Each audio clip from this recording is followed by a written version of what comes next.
Hi, a very good evening, students. So let's continue with the reflection. In the last lesson, we have studied about plane mirror, reflection, its laws, and uh, now we are going to initiate that how an image of the sun can formed by a concave mirror. As I told you yesterday, that a concave mirror is a convergent mirror. So we are going to start that how an image of the sun can be formed by a concave mirror. आपने experiment पहले भी करा होगा कभी अपने lab में, school lab में, कि अगर हम कॉन्केव मिरर को एक डायरेक्शन में रखते हैं जहाँ पे सन की रेस डायरेक्टली फॉल होती हैं उसके ऊपर, और जब वो रिफ्लेक्ट होके एक पीस ऑफ पेपर के ऊपर उसकी जो रेज होंगी कन्वर्ज होके जाएंगी, तो कुछ टाइम बाद उस पेपर पे आपको होल नज़र आएगा, यानी कि paper start burning due to the convergent rays of the sun from the concave mirror. So how this happens, let me show you.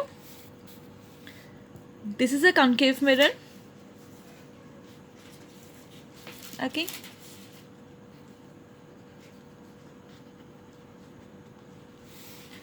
And this is the sun. Suppose its rays are coming like this.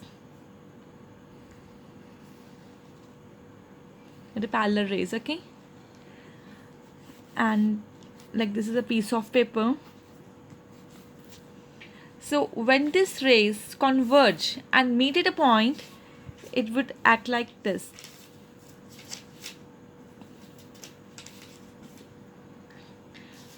Okay, so this is the image of the sun which is fall on the piece of paper. It is a sheet.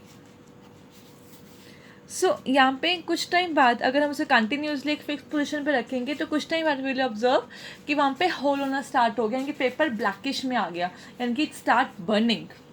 तो ऐसे तो उसमें कभी भी आग नहीं लगती है, बस ऐसा इमेज प्रोड्यूस होती है कि लगता है कि वो एक तरह से मतलब कि बर्न हो रहा है, मतलब कि ब्राउनिश या शेड उसमें आ जाता है. So the image of the sun found by the concave mirror is real because suppose ये एक स्क्रीन है, ये एक रियल इमेज होएगी because here paper is acting like a screen. Since the sun's image is formed at the focus of the concave mirror, focus पे बनेगी, therefore the distance of sun image from the concave mirror give us an approximate value of its focal length. तो ऐसे ही calculate करते हैं कि क्या उसकी focal length होएगी, क्योंकि जो भी इनका डिस्टेंस होएगा तो इससे अप्रॉक्सीमेटली हमें वैल्यू कैलकुलेट हो जाएगी क्या उसकी फोकल लेंथ होएगी. सो आगे हम न्यूमेरिकल्स करेंगे, देन आप खुद ही फाइंड आउट कर लेना कैसे फोकल लेंथ हम फाइंड करते हैं. Now principal focus and focal length of a convex mirror. मैंने कल आपको कॉन्केव मिरर का फोकस बताया था, कैसे एक पॉइंट पे सारी रेस कन्वर्ज हो जाती हैं. अब हम कॉन्वेक्स का करेंगे. कॉन्वेक्स में क्या होता है, सारी रेस डाइवर्ज हो जाएंगी. Like this is a convex mirror,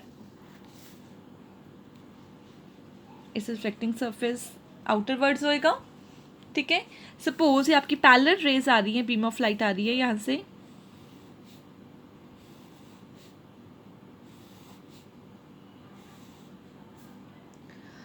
और ये क्या हो जाएगी, कन्वर्ज हो जाएगी, यानी कि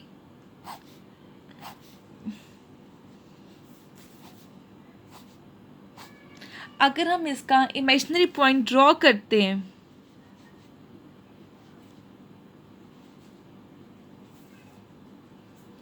तो वो हमें एक यहाँ पे शो करेगा which is a focus. A convex mirror diverges a beam of parallel raise of light. अब इसका फोकस कहाँ पे होएगा. अब कॉन्वेक्स मिरर का ध्यान में रखो, कॉन्केव का था रियल फोकस, इसका होएगा वर्चुअल फोकस, यानी कि this type of image can not be obtained on the screen. और जो इसका फोकस होएगा it is situated behind the mirror. Concave का फोकस था in front of the mirror and convex का होगा behind the mirror. So do remember all this points. Now मैंने आपको कल बताया था कि रेडियस ऑफ कर्वेचर और फोकल लेंथ के बारे में. अब इनका रिलेशन क्या होता है. So the focal length of a spherical mirror, इधर वो कन्केव है या कॉन्वेक्स है, is equal to the half of its radius of curvature, यानी कि we can write it like this. Radius is equal to 2f, where r is the radius and f is the focal length, or we can write it like this: f is equal to r/2. So let's see some numericals over this. The radius of curvature of a spherical mirror is 30 centimetre. हमें यहाँ पे mention नहीं है कौन सा mirror है, सिर्फ ये मेंशन है कि स्फेरिकल मिरर है. We are not given convex और कॉन्केव. तो फाइंड द फोकल लेंथ. अब हमें को पता था इसका r कितना है 30 सेंटीमीटर. सो f क्या होएगा r/2 यानी कि 15 centimetre would be it's focal length.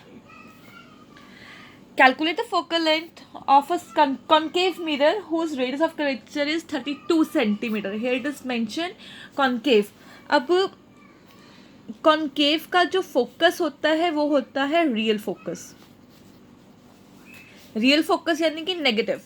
और जो कॉन्वेक्स का फोकस होएगा that is a virtual focus यानी कि पॉजिटिव. इसका मतलब जो फोकल लेंथ होएगी कॉन्केव मिरर की ऑलवेज नेगेटिव होएगी एंड जो फोकल लेंथ होगी कॉन्वेक्स मिरर की ऑलवेज पॉजिटिव होएगी.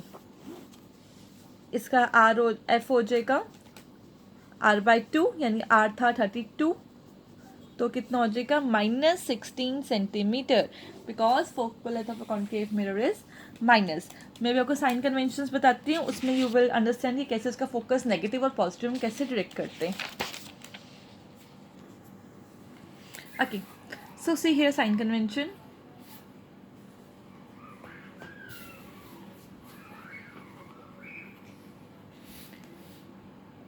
मैथ्स में आपने पढ़ा होगा क्वाड, ठीक है, कैसे क्वाड्रेंट्स होते हैं. तो इसमें भी हमने क्वाड्रेंट्स का ही यूज़ करना है. First quadrant, second quadrant, third quadrant and fourth quadrant. अब हमने पढ़ा था कि जो कॉन्केव मिरर होती है उसकी इमेज कहाँ बनती है in front of the mirror. Front का मतलब कि मिरर के आगे यानी कि इस साइड. तो ये साइड कौन सी होगी हमारी पॉजिटिव. तो उसकी फोकल लेंथ भी समवेयर यहाँ पे लाई करती है. और कॉन्वेक्स की कहाँ बनी थी बिहाइंड द मिरर यानी कि इस साइड. उसकी फोकल लेंथ क्या होएगी नेगेटिव होएगी. ठीक है. अब जो भी हमारा ऑब्जेक्ट होता है ऑब्जेक्ट हमेशा कहाँ पे लाई करेगा in front of the mirror. हमेशा ऑब्जेक्ट फ्रंट पे ही लाई करेगा. अब जब हम भी अपनी फोटो इमेज देखते हैं शीशे में तो हम शीशे के आगे खड़ते हैं. इसका मतलब in front of the mirror. So object हमेशा क्या होगा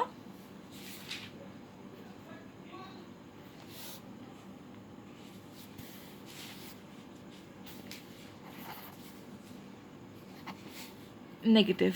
ऑब्जेक्ट हमेशा क्या होगा negative and the focal of the concave mirror is also negative. ये साइन कन्वेंशन आप लर्न कर लो बिकॉज साइन कन्वेंशन के बेसिस पे ही सारे आपके न्यूमेरिकल्स आगे हम सॉल्व करेंगे. सो 3-4 साइन कन्वेंशन है इसकी और 2 हार्डली 3 फॉर्मूलाज हैं. बाकी वो उन्हीं पे आपका लाइट चैप्टर पूरा बेस्ड है. So all the distances are measured from the pole of the mirror. Suppose कर लो कि ये पोल है, इसी पोल से सारे जो डिस्टेंसेस होंगे मेजर होंगे. Distances in the direction of incident ray यानी कि इंसिडेंट रे ऐसे आएगी. ठीक है. ये डिस्टेंसेस क्या होंगे सारे के सारे टेकन एज अ यानी कि जो अगर हमारी इंसिडेंट जो अगेंस्ट से इंसिडेंट, बस आप इतना याद रखो कि जो इस साइड के डिस्टेंस होंगे वो नेगेटिव होंगे क्योंकि थर्ड क्वाड्रेंट में लाई करेगा और इस साइड के पॉजिटिव डिस्टेंस होंगे. यहाँ पे हमारे पास पॉजिटिव एक्सिस होती है, यहाँ पे नेगेटिव एक्सिस होती है, बस इतना याद रखो. सो जो डिस्टेंसेस अपवर्ड होते हैं यानी कि ऊपर को जाएंगे वो पॉजिटिव होंगे, जो नीचे को होंगे वो नेगेटिव होंगे. ये हम रे ऑफ डायग्राम्स पढ़ेंगे, उसमें it will be more vivid to you. So object distance मैं आपको यहाँ पे लिख के बता देती हूँ. जो ऑब्जेक्ट डिस्टेंस होता है हम इसको लेके चलते हैं u, ऑलवेज नेगेटिव, इधर in the case of a convex और in the case of a concave because ये लेफ्ट हैंड साइड पर लाई करेगा और ये हमेशा नेगेटिव ही होगा. इमेज डिस्टेंस को हम लेके चलते हैं v. अब इमेज डिस्टेंस कॉन्वेक्स के लिए हमेशा पॉजिटिव रहेगा. ठीक है. सिंस क्योंकि जो इमेज होती है कॉन्वेक्स की वो राइट हैंड साइड पे फॉर्म होती है, और कॉन्केव में दोनों केसेस होते हैं. कॉन्केव के अंदर पॉजिटिव भी होता है और नेगेटिव भी होता है. इधर हम रे डायग्राम्स पढ़ेंगे, then you will get to know कि नेगेटिव कब होएगा, पॉजिटिव कब होएगा.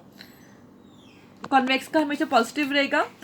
फोकल लेंथ ये मैंने आपको बताई दी है कि कॉन्वेक्स की नेगेटिव, कॉन्केव की पॉजिटिव, कॉन्वेक्स की पॉजिटिव, कॉन्केव की नेगेटिव. और जो एक हाइट ऑफ इमेज होती है कि इमेज हमारी कितनी लंबी है, अगर तो अबव द प्रिंसिपल एक्सिस है तो वो पॉजिटिव इमेज है, यानी कि अगर सपोज प्रिंसिपल एक्सिस इसके अबव है, इसके ऊपर है, तब वो पॉजिटिव. अगर इसके नीचे जाएगी तब वो नेगेटिव इमेज होएगी. So now let's begin with the its ray diagrams. Now rules for obtaining images formed by the concave mirror. अब रूल कुछ इसमें 4 रूल्स हम पढ़ते हैं कि कैसे कैसे इमेज हमारे पास मिलेगी. एंड इसको do remember it. This is a concave mirror. ठीक है. रूल नंबर 1 है कि a ray of light which is parallel to the principal axis of a concave mirror passes through its focus after reflection from the mirror. Suppose ये आपका principal axis है. अगर कोई भी रे ऑफ लाइट इसके parallel आएगी, suppose है कि ray of light principal axis के पैरेलल आई है, वो कहाँ से पास करेगी रिफ्लेक्शन होने के बाद? फोकस से पास करेगी. यानी कि जब भी ये रिफ्लेक्ट होके जाएगी तो इसका यहाँ पे फोकस होएगा. तो जो भी लाइन प्रिंसिपल एक्सिस के पैरेलल होती है, रिफ्लेक्ट होने के बाद जब वो पास होती है, it always passes through the focus from of the mirror. ठीक है. सपोज ये आपका प्रिंसिपल एक्सिस था, ये एक रे ऑफ लाइट थी, ए बी इंसिडेंट थी, और जो बी सी बना, जो रिफ्लेक्ट होके आई, वो फोकस से पास करी. ये इसका सेंटर ऑफ कर्वेचर ले लेते हैं हम, और ये फोकस है. ठीक है. सेकेंड रूल है इसका, अरे पहले हम एक डायग्राम ड्रॉ कर देती हूँ. प्रिंसिपल एक्सिस हमने हर एक में केस में ड्रॉ करना है. ठीक है. ये आपका प्रिंसिपल एक्सिस है. अब रूल नंबर 2 है, a ray of light passing through the centre of curvature of a concave mirror is reflected back along the same path. Suppose करो ये आपका कर्वेचर है, एक रे ऑफ लाइट आ रही है जो कर्वेचर से पास हो रही है. ठीक है. कोई भी इंसिडेंट लाइट अगर कर्वेचर से पास होएगी तो वो उसी पाथ से रिफ्लेक्ट बैक होके जाएगी, उसी पाथ से रिफ्लेक्ट बैक हो जाएगी. ठीक है. फर्स्ट रूल था कोई भी रे ऑफ लाइट अगर प्रिंसिपल एक्सिस के पैरेलल है तो रिफ्लेक्ट होके वो फोकस से पास होएगी. सेकेंड रूल था कि कोई भी रे ऑफ लाइट अगर कर्वेचर से पास हो रही है तो वो कर्वेचर से ही रिफ्लेक्ट होके बैक हो जाएगी. Third rule,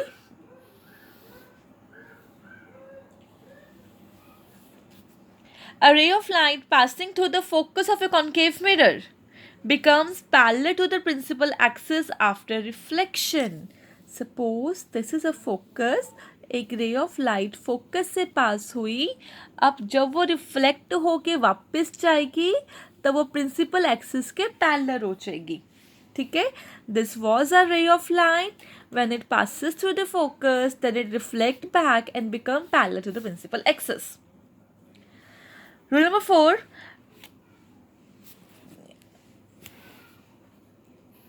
concave mirror, and do remember to put a shaded part over here to represent that it is a concave mirror. मैं इसमें डाल नहीं रही हूँ, but you need to put it.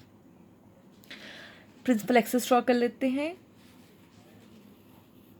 Now, a ray of light which is incident at the pole of a concave mirror is reflected back making the same angle.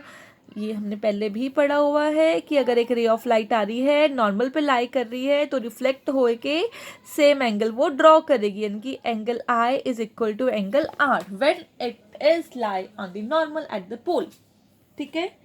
तो these are the 4 rules. First rule था कि जब भी ray of light principal axis के parallel जाएगी तो वो reflect होके फोकस से क्रॉस होएगी. रूल नंबर 2, कोई भी इंसिडेंट रे जब कर्वेचर से पास होती है तब वो रिफ्लेक्ट होकर कर्वेचर के थ्रू ही वापस जाती है. रूल नंबर 3, जब भी कोई रे ऑफ लाइट फोकस से पास होती है तो वो रिफ्लेक्ट होकर प्रिंसिपल एक्सिस के पैरेलल हो जाएगी. रूल नंबर 4, जब भी कोई रे ऑफ लाइट एक एंगल बना के पोल के ऊपर स्ट्राइक करेगी that will be the angle of incidence. और जब वो पास होएगी तो वो एंगल ऑफ रिफ्लेक्शन बनाएगी, यानी कि उस टाइम पे दोनों एंगल्स बिकम इक्वल बिकॉज वो नॉर्मल पे लाई करेंगे। दिस केस हमने स्टडी किया था इन द प्लेन मिरर, तो वही सेम एप्लीकेबल रहेगा इसके अंदर में। नाउ अब हमारा टॉपिक आता है इमेज फॉर्मेशन का, that we will do tomorrow. Till then जितना मैंने आज आपको बताया है, just make it, revise it properly, thoroughly. If you face any doubt, then just WhatsApp me.